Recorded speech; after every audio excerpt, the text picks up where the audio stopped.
Good morning, everyone. I'm Robin Steinhorn from Hospital-Based Specialties, and today is a really special day for us. I think as many of you in the audience know, this is the day where we honor Judson Randolph's legacy, and we are so privileged to have Brad Warner here to deliver the Judson Randolph lecture at noon.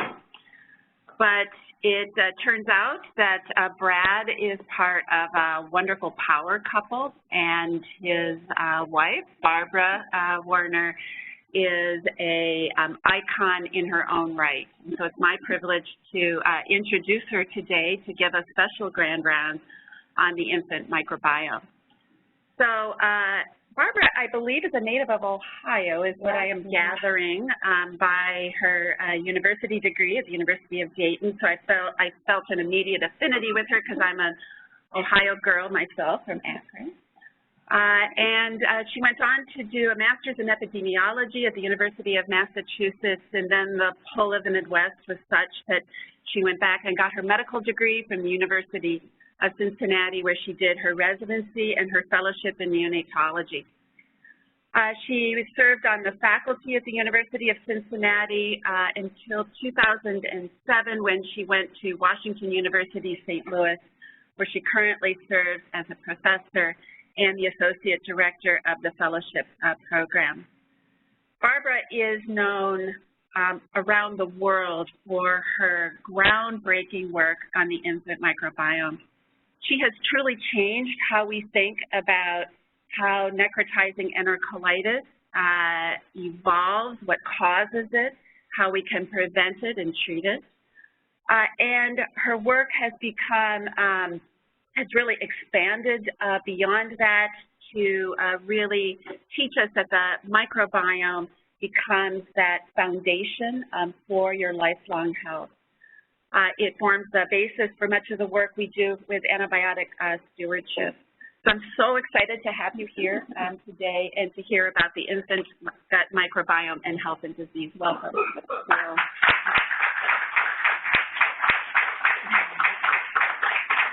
Well, thank you for that very kind introduction.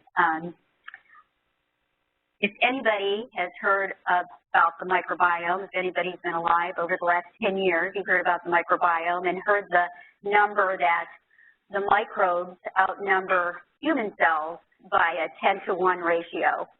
And just recently, that number has been downgraded a little bit. So that's one for the human race, I think. That it's probably closer to about 1.3 to 1. But one number that has not changed is that it does seem like 99 out of every 100 articles that you see in high-profile journals are somehow related to the microbiome.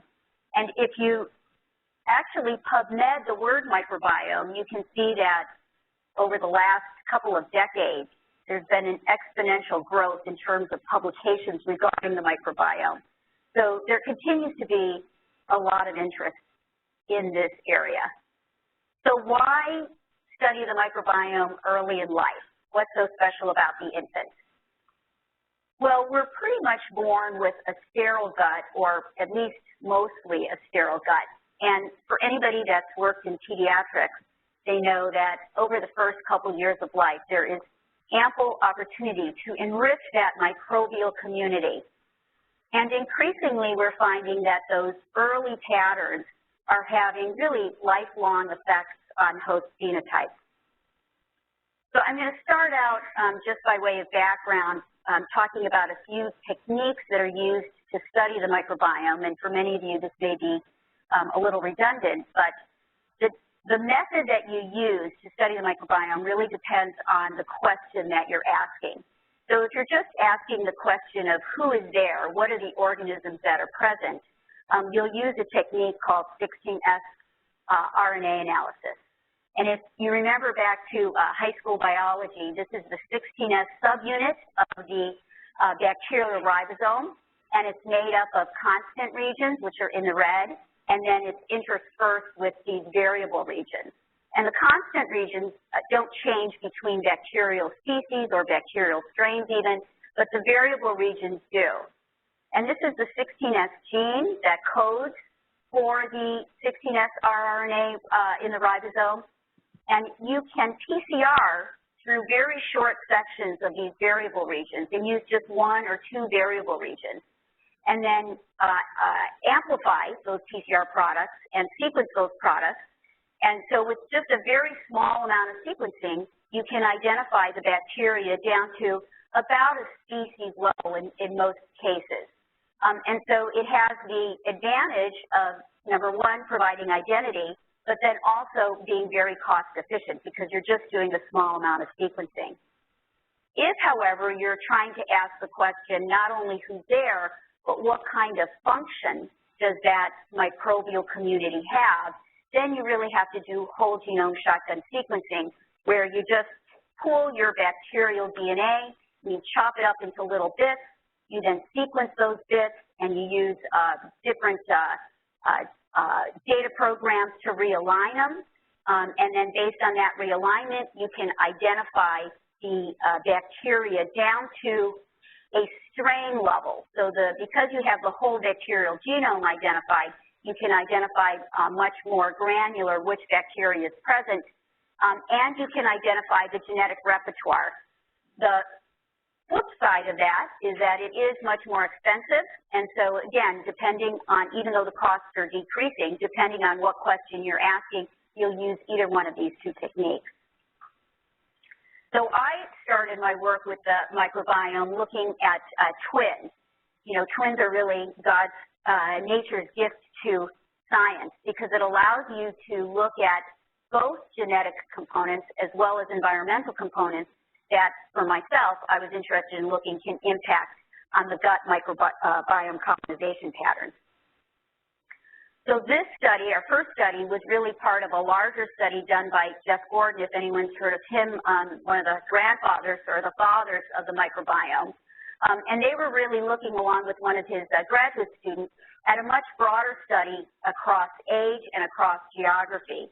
And the goal of that study was to compare three distinct populations, a U.S. population, a Malawian population, and an Amazonian Amerindian population regarding the microbiome over a lifetime. As a neonatologist, I'm interested in the neonatal part, and the component of the study that I was interested and worked on was the infant component, so that's the component that I'll be speaking about today.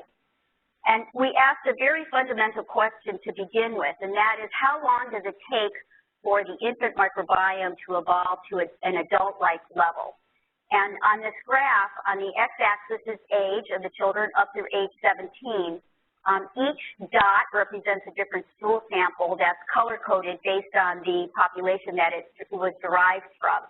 And then on the y-axis is this unifrac value, which is really a distance measure, and it compares the microbial population from that stool sample to a composite value of all the adults from that same population. And so if the number is large, it's very dissimilar, and then the smaller the number it is, the more similar it is to that composite adult value. And so you can see that over the first 3 years of life, across all three populations, it evolved toward more of a stable adult-like microbiome. And that was a little bit different than what had been the prevailing wisdom at that time, which that it takes about a year for the infant to evolve to adult-like configuration. So why is that so important? Well, the microbial colonization is occurring at the same time in one of the largest immune organs of the body, the gut, along with a period of rapid immune development. And so you have these overlapping important developmental windows. And that has served as one of the theories behind the hygiene hypothesis, which is that as our exposure to organisms and microbial organisms in particular has decreased, our rate of human disease, particularly autoimmune diseases, has increased. Now, clearly this is correlative, and it's not causation. Really, the best studies that have come out looking at the role of the gut microbiome on the immune system have come from animal studies using germ-free animals. animals that are raised in germ-free conditions. And while there's a whole host of studies now, I'm going to highlight one study that was done early on because I think it really represents the kind of data that has emerged from germ-free animals. So when investigators were first looking at the effects of this germ-free system on the immune system, they identified that germ-free gnotobiotic animals have abnormal spleens, they have abnormal thymuses with alterations in their T-cell development. When they exposed those animals to a single organism, Bacteroides fragilis, which is a very common commensal bacteria present in the adult GI tract, and it has a dominant polysaccharide on its capsular surface, they were able to restore to a normal architecture the spleen and the thymus, and they were able to normalize the Th1, Th2 response. In the gnotobiotic animals, it was a Th2 dominant effect, more of a pro-inflammatory effect. They then mutated just a single molecule on the capsular surface of that organism, the polysaccharide, and they lost their restorative effect. And I think it really illustrates one organism, and in fact one molecule on one organism, has a systemic effect on the immune system that can last for a lifetime. Now, since that time, there have been a whole host of studies that have looked at the effect of gut microbiota on immune development, both inside the GI tract, but also outside of the GI tract. So we asked as a second question, what then are the determinants of the early gut microbiome, first in term healthy infants? And so we, along with many other investigators, have clearly shown that mode of delivery is very important. And so if you're born vaginally, you end up with more of a maternal vaginal community, which is lactobacillus dominant. And if you're born by cesarean section, you end up picking up more skin flora, sometimes even from the nurses that are handling the babies, as well as environmental flora. So there have been a number of epidemiologic studies that have tried to, again, correlate route of delivery with human disease. And it's been a variety of human diseases, although, again, most of it has been focused on autoimmune disorders. But when you look at studies that have investigated the role of the gut microbiome for persistence of that microbial signature, how long do differences in that microbial signature last, the result has been a little bit more variable, anywhere from 4 to 24 months, and most recently there was a very well done study that looked at maybe it's not even that long, maybe it's 6 weeks. So the results are a little bit disparate. And it really brings up and highlights some of the caveats in doing some of this work, certainly, particularly in the human studies. A meta-analysis showed that there was publication bias, so you tend to see things in the press that are positive results as opposed to negative results. There's also inherent bias in the microbial sequencing, depending on what primers you use and depending on what variable region. You have to be careful in terms of what organisms you're pulling out. And then it's still very difficult in humans to be able to control for all the variable things that we do, particularly feeding and diet. Even for children, just measuring breast milk intake can be an onerous job in terms of variation in the amounts that they take.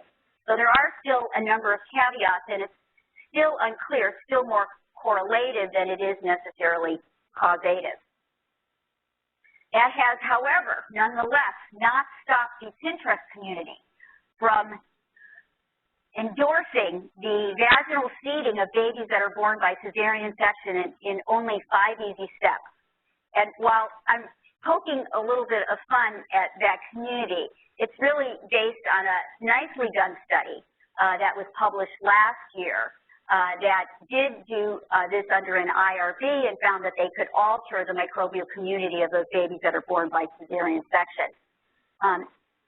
We've gotten a lot of questions about that in our clinical practice from some of our mothers. And just this month, ACOG, the American College of Obstetrics and Gynecology, just came out with an opinion that said, you know, vaginal seeding maybe not yet ready for prime time.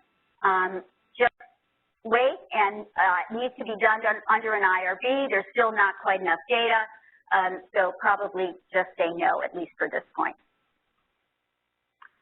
So back to our twin study, again, the advantage of twins is that you can identify the zygosity of the twins, and we looked at the role of genetics in the evolution of the microbiome. So if there's a role for genetics, then the monozygotic twins should be more closely related than the dizygotic twins. And we found, in fact, no difference between our monozygotic and our dizygotic twins. So at least in our hands, there did not seem to be any significant effect from heritability.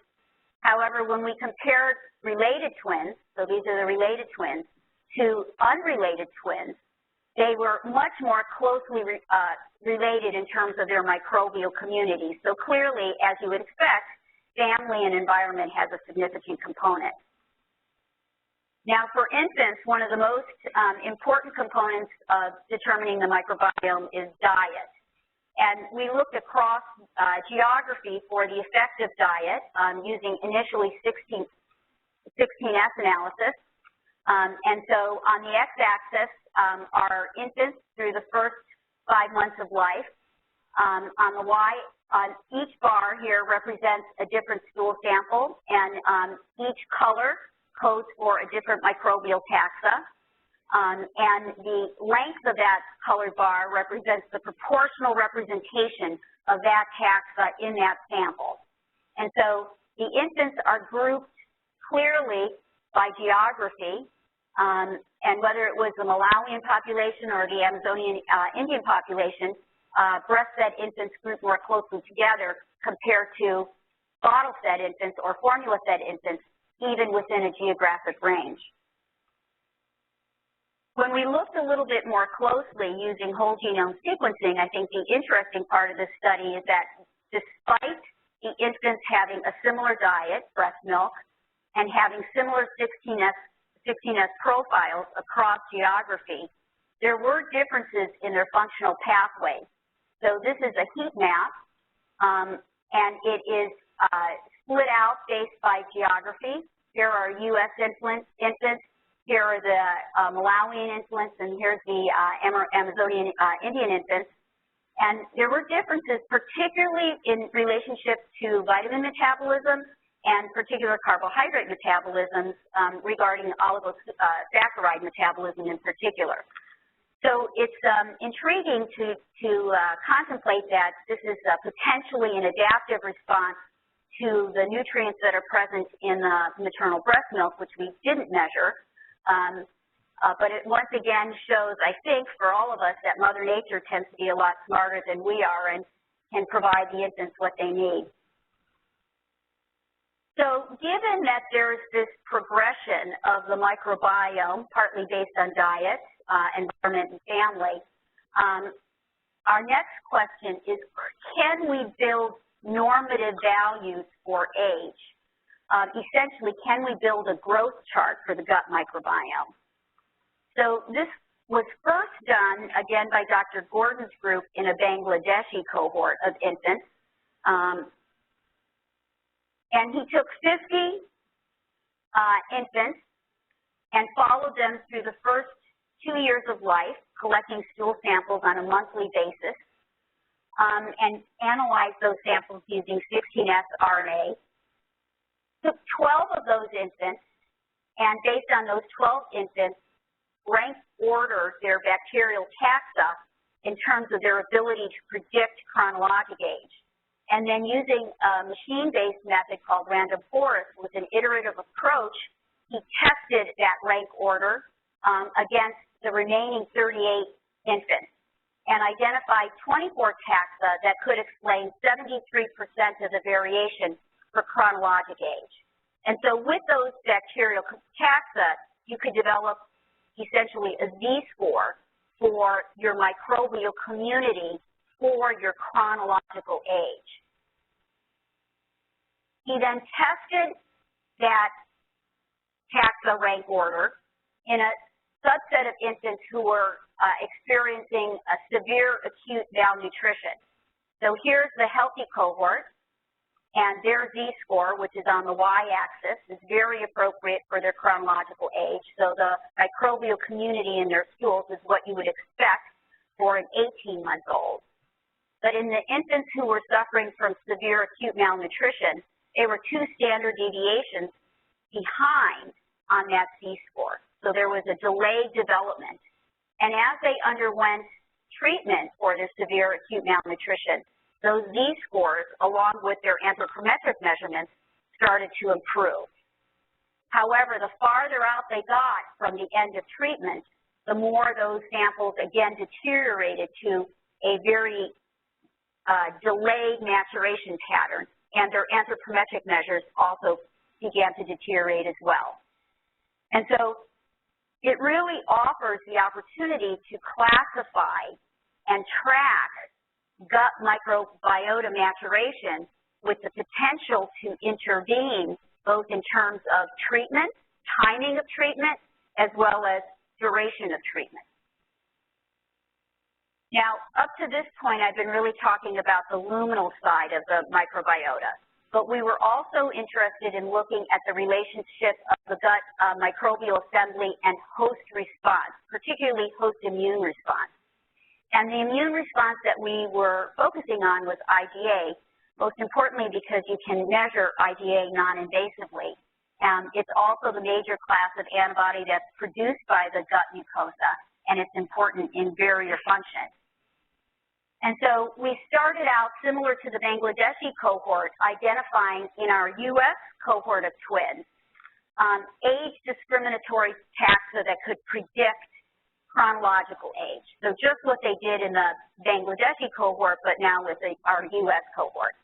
And in fact, we were able to identify a set of 24 taxa with a lot of overlap with the Bangladeshi cohort, and validated it against both that cohort as well as our Malawian cohort with good correlation. So similar results to what we had previously identified. We then looked to see if we can find a set of age discriminatory taxa for the host mucosal IgA response. So now we're looking at what the IgA response from the host is for chronological age. So certain bacteria will elicit an IgA response, and those bacteria will then be coded with IgA, and other bacteria will not be coded. You can then identify which bacteria are IgA coded by tagging them with a fluorescent anti-IgA antibody, and then you can separate that microbial community based on that fluorescent tag. And once they're separated, you can then sequence those bacteria and identify which bacteria are IgA coded and which bacteria are not IgA coded. And so this is a bubble plot of those results. So on the x-axis is the age. This is a composite for all the different ages across the first 24 months of life. And then on the y-axis, the bacteria are sorted based on their IgA response, their ability to coat the bacteria, whether they're IgA coded or whether they're not IgA coded. And each row represents a bacterial taxa, and the size of each bubble in that row represents the magnitude of the response, and the color represents the statistical significance of that response. And so then, similar to what was done in the Bangladeshi and with the chronological age, we rank order their bacteria for their ability to predict the chronological age based on their IgA response. And so this is the rank ordering of the IgA host response, and compared it to the rank order for gut maturation. And there was certainly some overlap, but it was a fairly distinct signal from just the gut microbial maturation response. And so now you can develop a Z-score for host mucosal IgA response to assess host mucosal immune maturity, as well as gut microbial community maturity. And so why is that important? Why would we want to look at that? Well, it has implications in terms of being able to apply it to malnourished states, whether it's acute or severe malnutrition in developing countries, or whether it's children that are living in our NICU. You can look at the immaturity in the host response. We're now applying this to our preterm population. How does it occur in our preterm babies across different gestational age and with different disease conditions, including necrotizing enterocolitis. And then looking at different pathologic states. So we still have babies and children who have short gut. You'll be hearing about that later this afternoon if you go to my husband's talk. I told him I would try and have people come to his talk, so honey, we'll see if we can encourage that. It allows us to be able to standardize and measure, really have a outcome measure for some of the therapeutic interventions, you know, whether it's donor milk, whether it's different feeding types, to see what the response is in the host and allow us to potentially prioritize interventions as well as follow-up and length of follow-up that's needed.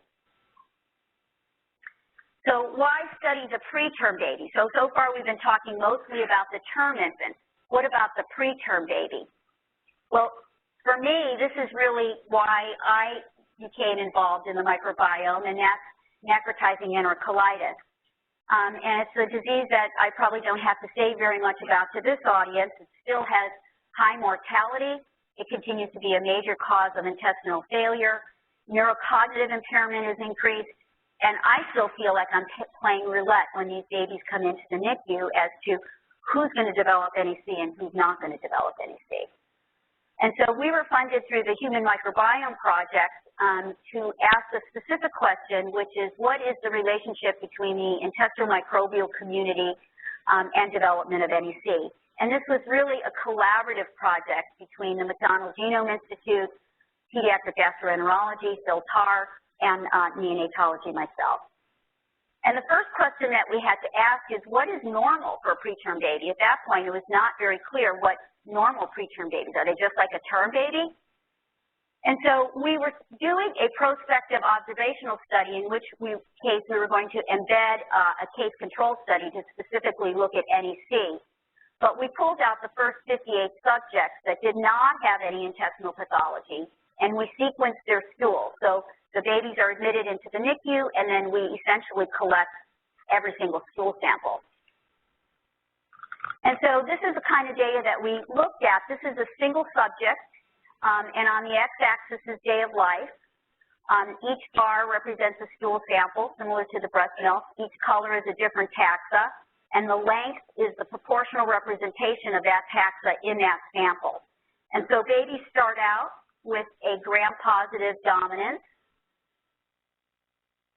They then, in this particular case, move to gamma proteobacteria, which are your gram-negatives, your E. coli, your Klebsiella, your Serratia, Enterobacter, and then eventually move to a anaerobe, increase in their anaerobe population, which is comprised of Clostridia negativicity.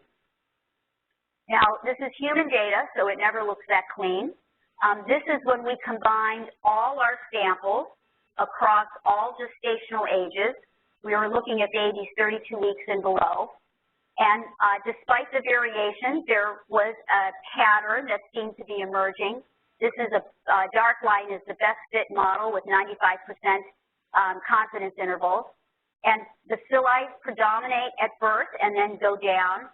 Gamma proteobacteria go up quickly and stay up pretty much most of the time through 36 weeks gestation. And then your anaerobes, your Clostridia and your negativicities, begins to slowly rise.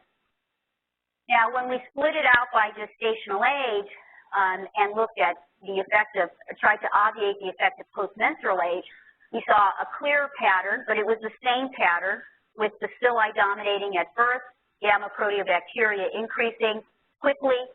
What was different was that the slope of the line for the anaerobes was slower for our earliest babies, 23 to 25 weeks, compared to our older babies, where the slope of the line was significantly faster.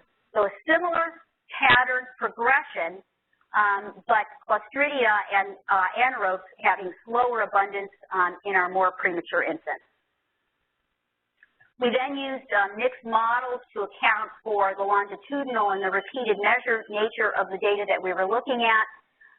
And we found that day of life was the most important predictor of community structure, that gestational age at birth, in fact, did predict the accrual rate for Clostridia, and that our other clinical variables, mode of delivery, even feeding, antibiotics, which we'll actually get back to at the end, had a much smaller or no effect, which is different from what we saw in our term population.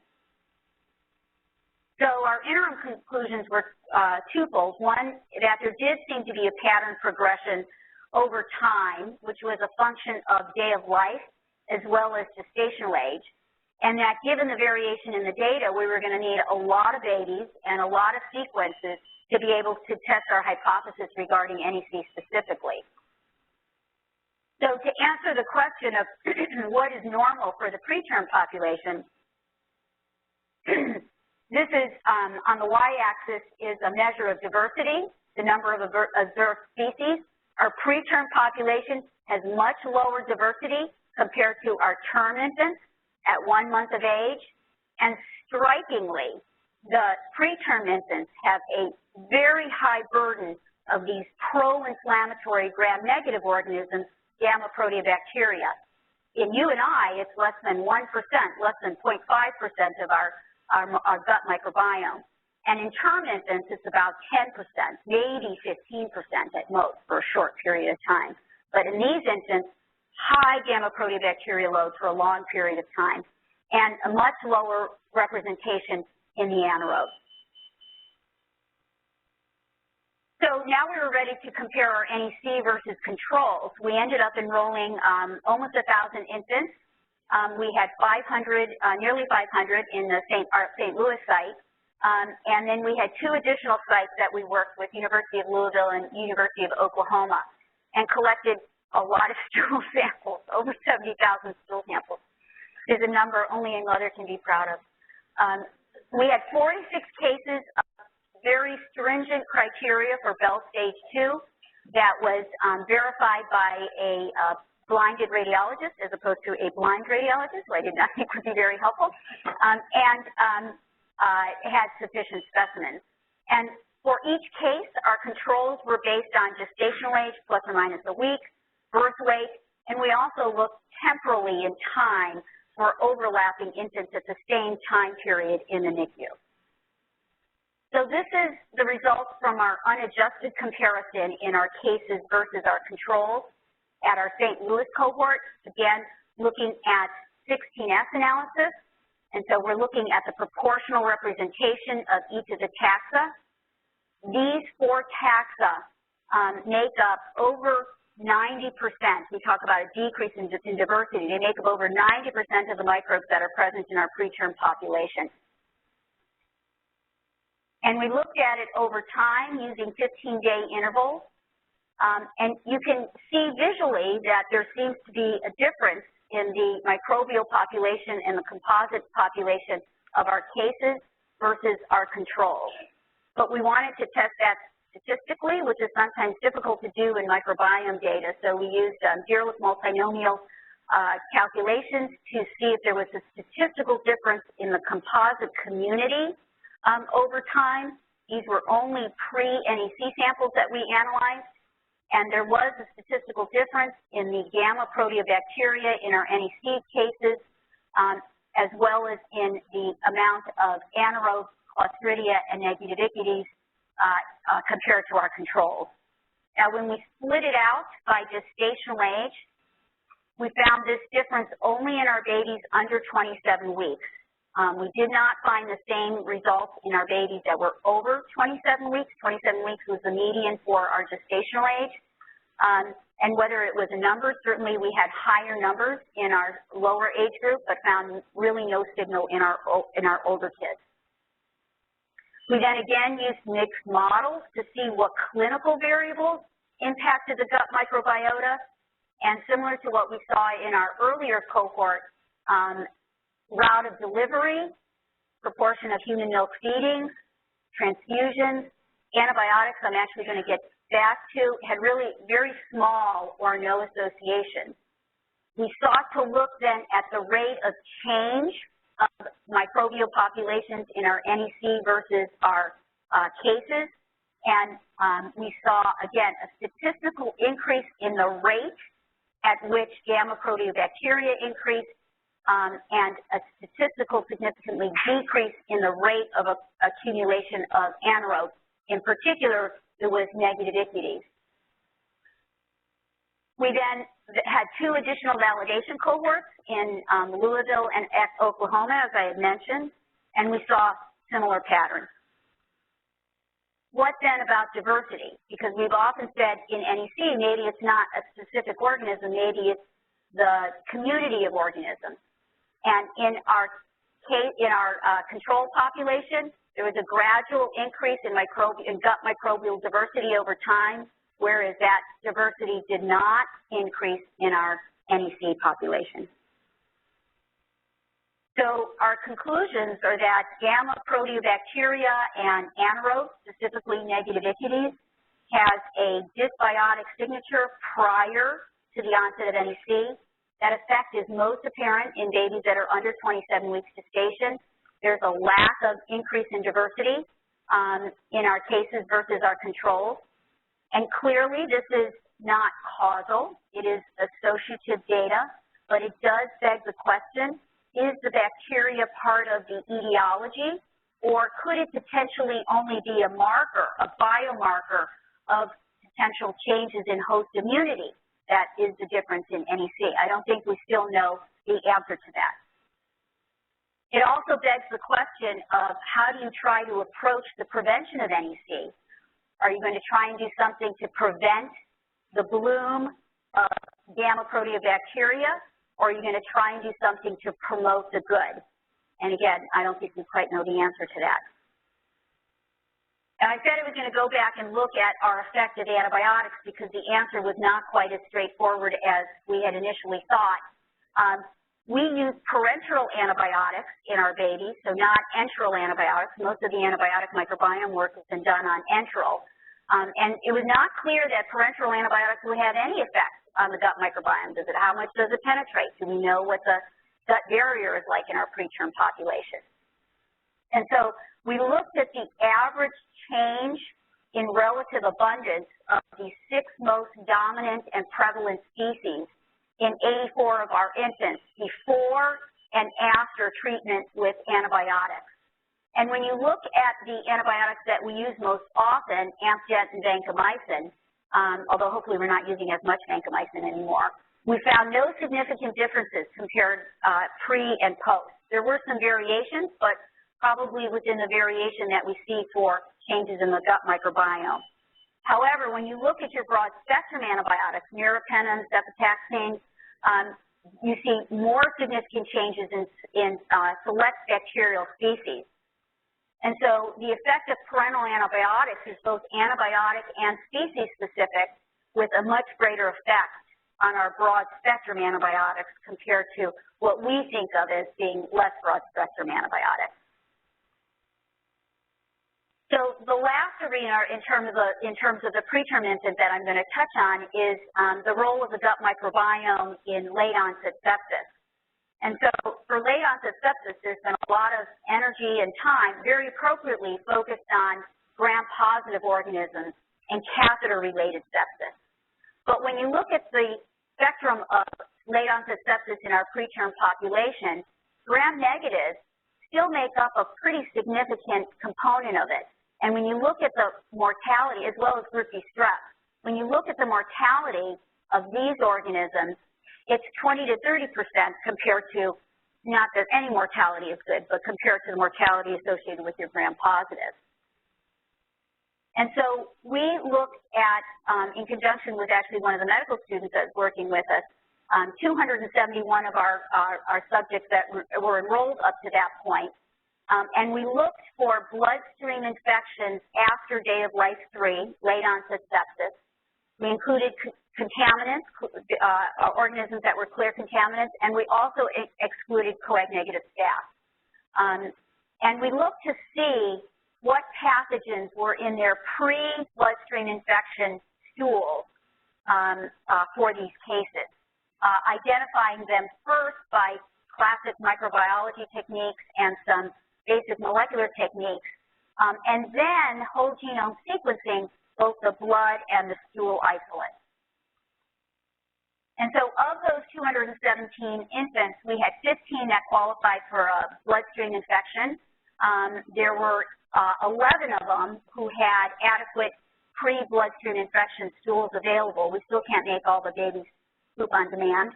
And of the organisms that were in this list, GBS, E. coli, and Serratia were the ones that we found in the stool.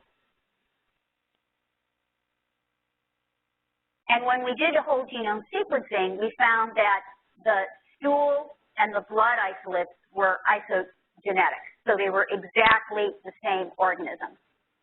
So, you know, big whoop. Maybe those kind of organisms are present in the controls. Maybe those organisms are present in many babies and not just in bloodstream infections. So we looked at overlap controls, babies that were in the study at the same time as our index cases, and we looked at random controls, which were about every 100th sample that we had in our freezer at the time. And what we found that in our overlap cases, only 4 of the babies had the same organism by whole genome sequencing. And all 4 of those babies, the index cases are in red, and the other controls are in yellow. All of those cases were geographically located near that index case.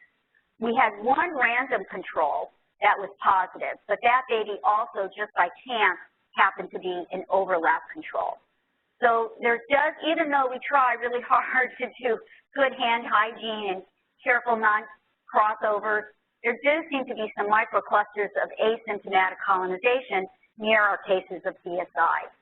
And all of the organisms were present in the stool prior to the onset of bloodstream infection. For the group E strep, it came in the week before bloodstream infection occurred. For the E. coli and the Serratia, it was present in the stool for a longer period of time, for at least 2 to 3 weeks. So it was all prior to the onset of infection. So it, again, begs the question in terms of microbial management for bloodstream infections. Clearly, the importance of catheter-related late-onset sepsis is an important component that you have to pay attention to. But something that's been relatively ignored up to this point has been the role of the gut as a source of late-onset sepsis. And so what should we do? Should we isolate babies who have these gram-negative or group E strep organisms? Should we attempt to decolonize their guts, like some of the adult literature has done in the ICUs, where they give oral antibiotics for adult decontamination? Again, I think those are questions, but at this point, no clear answer. So I do want to end by saying that this work in the microbiome is really a team sport. I am a neonatologist and clinical by training and have had the great opportunity to work with a variety of different collaborators, both in terms of gastroenterology, Phil Tarr, the genome centers, both the McDonald Genome Center and the Center for Genome Sciences and Systems Biology, and appreciative of all the support that we've received for these studies. So I think I'll end there and take any questions that you have.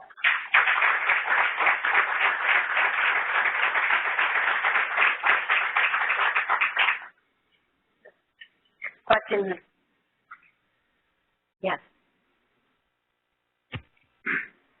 Take a question. I guess we're going to follow the mic. Lucky. Oh, great. Okay. Thank you. Hi. Thank you so much. I'm Roberta DiBiase from Infection. This is really fascinating work, and particularly because you have such large samples in vivo and human populations. Now, what I wanted to ask you was, you know, Marty Blazer's work is so groundbreaking in using his mouse models and then looking at the influence of the immune system. And also the low-dose antibiotics. Not just any antibiotics, but sub-therapeutic antibiotic exposure having these influences. So has any of that been translated into the preterm mouse? You know, the preterm mouse, I don't know of any preterm mouse models that have looked at antibiotics specifically. You know, clearly there's studies, there have been human studies that from an epidemiologic standpoint have tried to relate the microbiome with obesity and metabolic syndrome, which is the focus of his work. Again, I think that's not dissimilar for some of the mode of delivery data. It's very difficult data to look at in a human because you have to look at it so longitudinally. I think the mouse model would be an interesting model in terms of preterm if you did it in a larger animal, you know, did it in a piglet, he does it in a mouse model. If you did it in a piglet model or potentially in, you know, any other large animal model, it could be, you know, a lamb study would be very interesting to do. Yeah, but I don't know of anyone that's done that.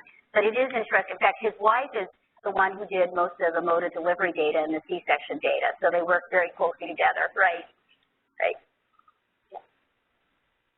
Really extremely cool work. Thank you so much. I have sort of a fundamental misunderstanding, though, I think, of the data around the association between overrepresentation of gram-negatives and perhaps underrepresentation of anaerobes and its association with NEC in the very preterm infant.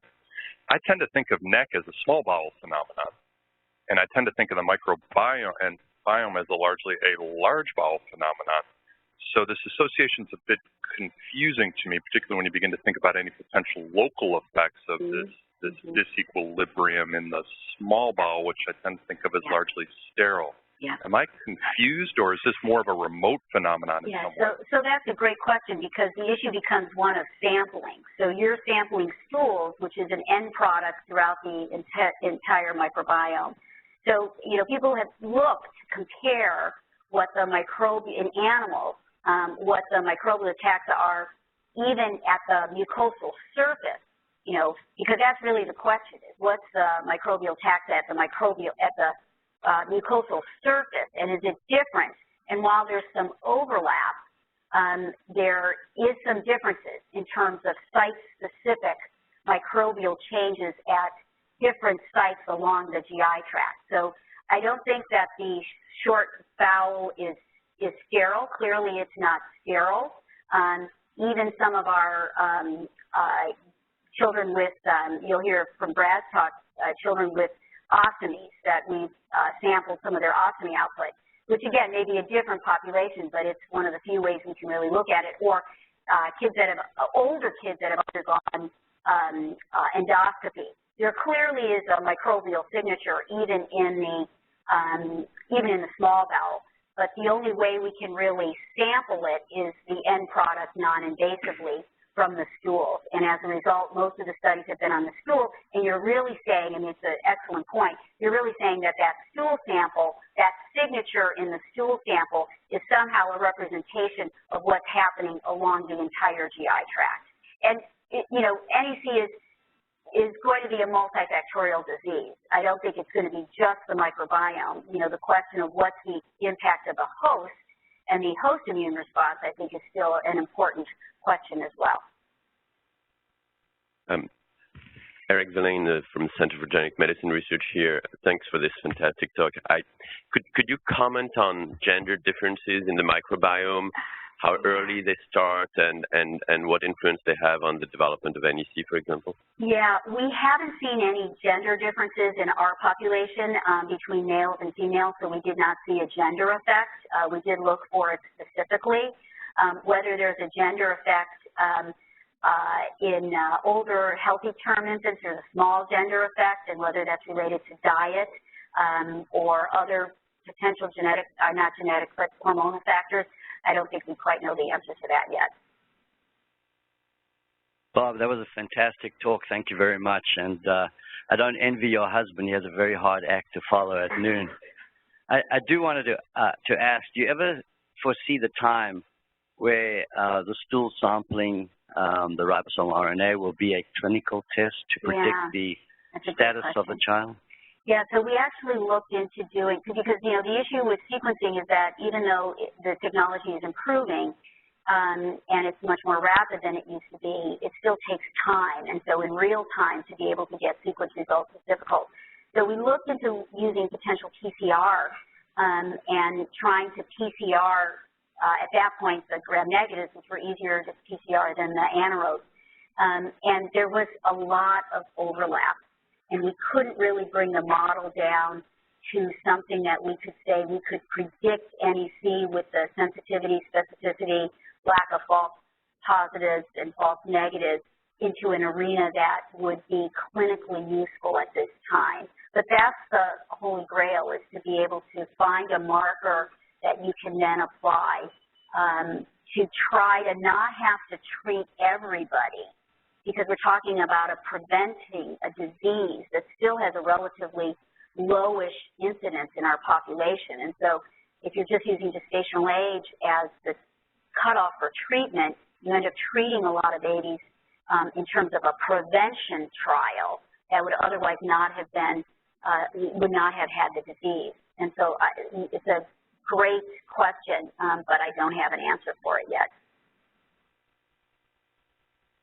Microphone, I'm curious though, if that is supplementation.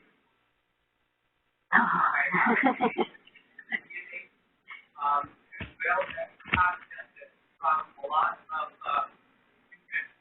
health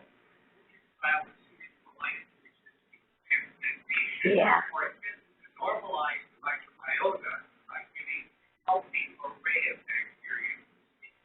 Yeah, I can. So, you know, we're just reviewing this literature because there was a program request that came out of the NIH on the role of probiotics in human disease, some of which was targeted for, I thought it sounded like NEC and preterm infants.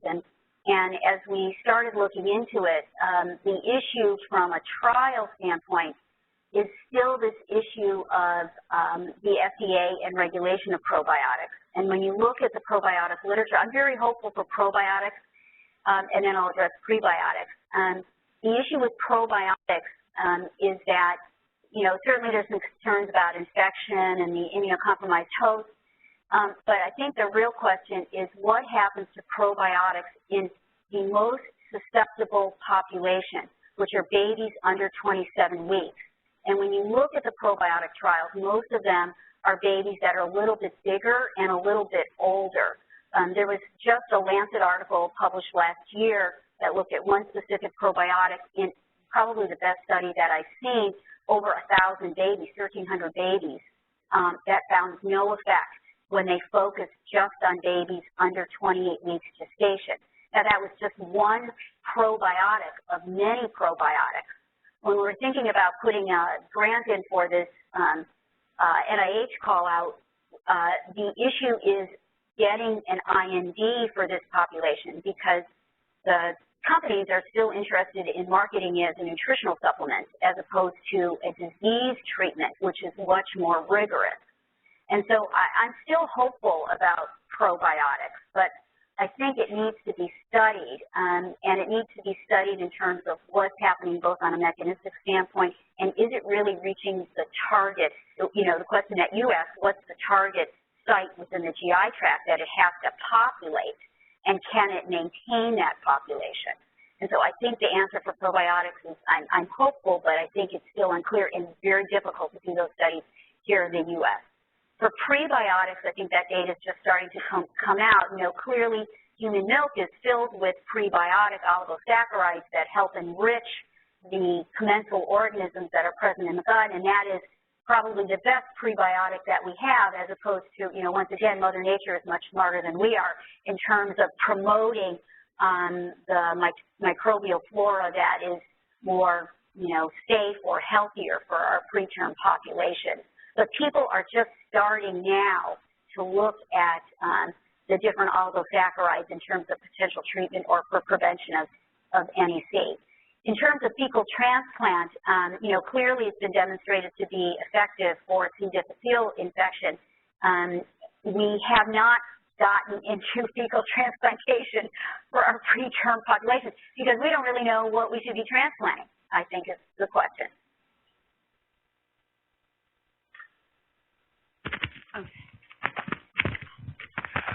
Thank you very much. That was wonderful. I wonder if you could speak to the relationship of the work that's been done on peanut allergy and early and how that affects the immune system vis-a-vis what you've been describing. Yeah, there's been some really good large human studies that have specifically, HYGIENE just published an article a few years ago looking at allergy and atopy, asthma, and the role of the microbiome, and have found some signatures in terms of the microbiome and its relationship to allergic disorders. I think some of the most interesting data that's coming out is the role of the prenatal environment on the infant immune system as well, and the prenatal maternal microbiome.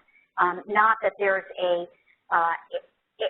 bacterial transfer, but some of the maternal immune signals from her gut microbiome to the infant, at least in animal models, does predispose them to Th2 kind of dominant environment. So I think the animal models are guiding the way for what to look for in terms of the human studies. And so I'm hopeful that we'll have even more data coming out. I think there is a component. It's not the only component. There's also likely to be a genetic background that's important, and environment's going to be important. So all those things together are going to be important in terms of some of these autoimmune diseases. People are starting to look at diabetes, really a whole variety of things. Well, I want to thank you for a spectacular talk, and you've really whet our appetite for Brad's talk at noon, so be sure to come back for that. For those of you who still have questions, we're having a reception for Barb in the West Conference Room on the 5th floor, so please feel free to come and join us there. We'll be there for about an hour, and thank you again. Thank you.